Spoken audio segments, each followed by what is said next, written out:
बनारस में रहने वाले लोग बस एक ही सलाह देते हैं कि बिन बताए घुस जाओ इस शहर में। कभी आरती की लौ में इसे अचानक देखो। अजीब है इसकी बनावट। ये आधा जल में है, आधा मंत्र में है, आधा फूल में है, आधा शव में है, आधा नींद में है, आधा शंख में है। ध्यान से देखो तो लगेगा जो जो सुना था वो एकदम सच है। बनारस एक इत्मीनान का शहर है, शांति का शहर है। जब आप किसी सफर पर निकलते हैं तो अपनी मंजिल तय करने के लिए निकलते हैं कि हमें वहां पहुंचना है। आपने कभी सोचा है कि हमारे रोज के सफर में रोज की नई नई मंजिलें होती हैं जहां हम पहुंचते हैं या पहुंचना चाहते हैं। लेकिन जरा ठहर कर सोचिए ना एक बार, जिंदगी की आखिरी मंजिल कहां है? बस आपको सब कुछ समझ में आ जाएगा। इस आखिरी मंजिल के बाद और कहीं नहीं जाना होता। भारत में इसे मोक्ष कहा गया है। एक ऐसा दरवाजा जहां से होकर आपको गुजरना है लेकिन वापस नहीं लौटना है। तो उसी दरवाजे, उसी किनारे और उसी घाट के बारे में बात करेंगे जहां जाकर हमें इत्मीनान मिलता है, यानी कि बनारस। गंगा के किनारे बसे इस शहर को अब आप अपने मन की आंखों से फिर से देखने की कोशिश कीजिए। देखिए देखिए गंगा की उस बहती धारा की ओर जो उत्तर की ओर से बहती आई है और फिर से वापस उत्तर की ओर मुड़कर बहती है। नदियां जब बहती हैं तो ऊपर नीचे की ओर मुड़ती रहती हैं। नदी के बहने की इस खास बात पर हजारों साल पहले जब लोगों ने सोचा तो इस नतीजे पर पहुंचे कि गंगा जहां बनारस में एंटर करती हैं फिर उसी ओर यानी कि अपने सोर्स की ओर लौट जाती हैं। बस यही है हमारी जिंदगी की फिलॉसफी भी। हमें अपनी जिंदगी से आखिरी बार वापस ही लौटना है।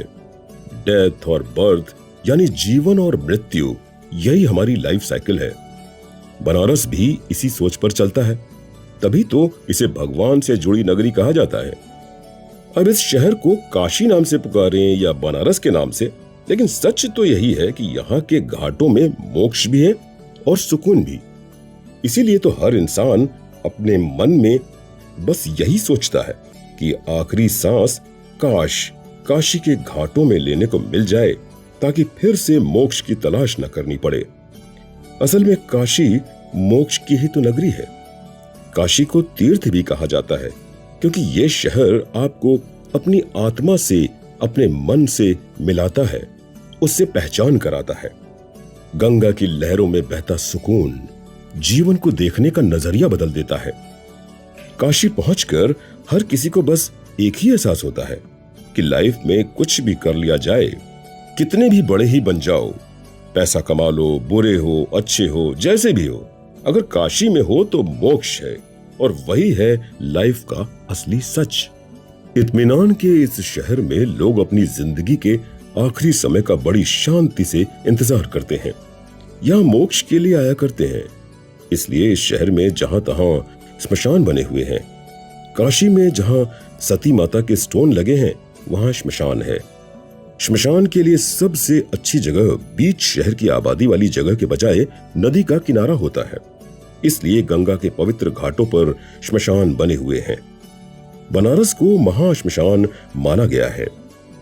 बनारस की लाइफ में बनारस के घाटों का बहुत इंपॉर्टेंस है। गंगा के किनारे यहाँ लगभग 88 घाट हैं। आज के समय में केवल 2 घाटों को श्मशान घाट माना जाता है, जो कि हैं हरिश्चंद्र घाट और मणिकर्णिका घाट। यहाँ का रहन सहन, यहाँ के कल्चर में गंगा बसी हुई है। गंगा का किनारा हमारे लिए जरूरी हो जाता है। बनारस एक स्पिरिचुअल सिटी है। यहाँ बाकी लोगों से तालमेल नहीं बनाना है, बल्कि भगवान से अपना तालमेल बनाना है। चलिए बनारस के इन्हीं घाटों में हम अपने मन की आंखों के साथ घूमने चलते हैं। दोस्तों, आपको पता है बनारस और घाटों का रिश्ता इतना गहरा और अटूट है कि यहाँ जयपुर के महाराज मान सिंह ने भी अपना एक घाट बनवाया था जो मान मंदिर घाट के नाम से जाना जाता है। फिर उनके वंशज सवाई मान सिंह ने वहां एक ऑब्जर्वेटरी भी बनवाई। बगल में जाइए तो बूंदी परकोट घाट बना हुआ है जिसे महाराज बूंदी ने बनवाया था। दूसरी तरफ अहिल्याबाई का भी घाट बना हुआ है। ये तो हम आपको बता ही चुके हैं कि बनारस को नया बनाने में महारानी अहिल्याबाई ने बहुत बड़ा काम किया था। काशी विश्वनाथ के मंदिर के जीर्णोद्धार के साथ साथ कई घाटों को नए सिरे से बनाया गया था, इसीलिए उनके नाम पर इस घाट का नाम रखा गया है। लेकिन बनारस की कहानी तो जैसे दशाश्वमेध घाट से शुरू होती है। कहा जाता है कि यहाँ पर भगवान ब्रह्मा ने अश्वमेध यज्ञ किया था, जिसमें 10 घोड़े छोड़े गए थे। ऐसा भी कहा जाता है कि ब्रह्मा ने इस घाट को भगवान शिव के स्वागत के लिए बनवाया था। हिंदू ट्रेडिशन में अंतिम संस्कार के लिए यह घाट अपने आप में बड़ी इंपॉर्टेंस रखता है। अहिल्या घाट के पास में ही मुंशी घाट है, जिसे ग्वालियर स्टेट के मुंशी ने अपने लिए बनवाया था। जिसके पास जितना सामर्थ्य था वो गंगा के उतने पास जाकर कुछ बनवाता गया। जिसके पास धन कम था तो वो घाट के पीछे अपने को बसाता गया, क्योंकि लोग तो बस गंगा से नजदीकी बनाए रखना चाहते थे। आखिरकार मोक्ष तो गंगा ही देगी। हम आपको बता दें, गंगा घाट के सभी घाट मशहूर हैं। उनकी अपनी अलग अलग कहानी है, उनकी अपनी एक इंपॉर्टेंस है। गंगा का एक घाट है तुलसी घाट। यहाँ के लोग ऐसा मानते हैं कि शादी के बाद जिस औरत को बच्चा नहीं होता तो वो औरत अगर तुलसी घाट में जाकर नहा ले और पास के सूर्य देव के मंदिर में जल चढ़ाए तो वो औरत मां बन जाती है। इसीलिए ऐसी औरतें विश्वास के साथ यहाँ पर आती रहती हैं। ऐसा भी माना जाता है कि संत तुलसीदास ने इसी गंगा किनारे बैठ रामचरितमानस लिखा, इसलिए उनके नाम पर यह घाट बना। वहीं बगल में ललिता घाट है, जिसका नाम देवी ललिता के नाम पर रखा गया है। इस घाट को नेपाल के राजा राणा बहादुर शाह ने बनवाया था। पास में ही बना मंदिर काठमांडू शैली में लकड़ी का बना हुआ है। चेत सिंह घाट का नाम इसे बनाने वाले राजा के नाम पर है। इसकी डिजाइन सुंदर किले नुमा महल की तरह है। चलिए अब चलते हैं 80 घाट की ओर। दोस्तों, आपको बता दें, ये घाट गंगा और 80 नदी के संगम पर बना है। ये घाट बनारस के दक्षिण की तरफ है। यहाँ शाम को भव्य आरती होती है।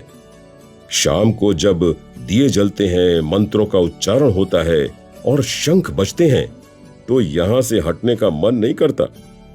इसीलिए जब भी आप बनारस जाएं, इस घाट पर जाकर शाम की भव्य आरती को जरूर देखिए। हम तो चाहते हैं कि आपको सभी घाटों के बारे में डिटेल में बताएं, लेकिन सब के बारे में तो नहीं, कुछ के नाम आपको बता देते हैं। जैसे नवला घाट, लाल मिश्रा घाट, भदैनी घाट, जानकी घाट, अक्रूर घाट, माता आनंदमयी घाट, जैन घाट, निषाद राज घाट, शिवाला घाट, गुलरिया घाट, विजयनगर घाट, सोमेश्वर घाट, राजघाट, नारद घाट जैसे बहुत सारे घाट हैं जिनके अपने धार्मिक महत्व हैं। बनारस के घाट गंगा नदी के धनुष के आकार के होने के कारण बहुत सुंदर लगते हैं। जब सूरज की पहली किरण इन घाटों पर पड़ती है तो लगता है जैसे गंगा पर सोना बरस रहा हो। उत्तर में राजघाट से लेकर दक्षिण में 80 घाट तक फैले ये घाट जैसे आपको अपने पास बुलाते हैं। वहीं मणिकर्णिका घाट पर चिता की आग कभी ठंडी नहीं होती। यहाँ 80 से केशव घाट में हर घाट के अपने ठाठ हैं। कहीं शिव जी गंगा में समाये हुए हैं तो किसी घाट की सीढ़ियां अपने आप में अनोखी हैं। कोई मंदिर अपनी खासियत के कारण उस घाट की पहचान है। किसी घाट पर मस्जिद है तो किसी घाट पर मौज मस्ती देखने को मिलेगी। ये घाट काशी के कीमती रत्न हैं। पता नहीं किस जौहरी ने इन्हें तराशा है। काशी के सभी घाटों पर भगवान शिव आसन जमाए बैठे हैं। बहुत सारे अवसरों पर इन्हीं घाटों पर गंगा पूजा होती है। पुराने जमाने में बहुत सारे संत महात्मा इन्हीं घाटों पर आए, साधनाएं की, जिनमें तुलसीदास, रामानंद, रविदास, तैलंग स्वामी, कुमार स्वामी जैसे संत का नाम शामिल है। बहुत राजा महाराजा भी समय समय पर इन्हीं घाटों पर पुण्य कमाने के लिए आते रहे हैं। इन घाटों ने काशी की एक अलग ही छवि बनाई है। यहाँ होने वाले धार्मिक और कल्चरल प्रोग्रामों में गंगा आरती, गंगा महोत्सव, देव दीपावली, नाग नथैया, बुढ़वा मंगल पूरी दुनिया जानती है। ये घाट धार्मिक महत्व के साथ टूरिज्म के लिए भी खास हैं। इन घाटों पर नहाने के बाद भांग बूटी की मस्ती में डूबे साधु सन्यासी और यहाँ के रहने वाले बनारसियों की मस्ती में तो जैसे लगता है कि घाट भी झूम उठते हैं। अगर इन घाटों की सुंदरता का आप पूरा मजा लेना चाहते हैं तो सूरज डूबते समय नाव पर बैठकर गंगा की सैर को निकल पड़े और पूरे नजारे का लुत्फ उठाएं।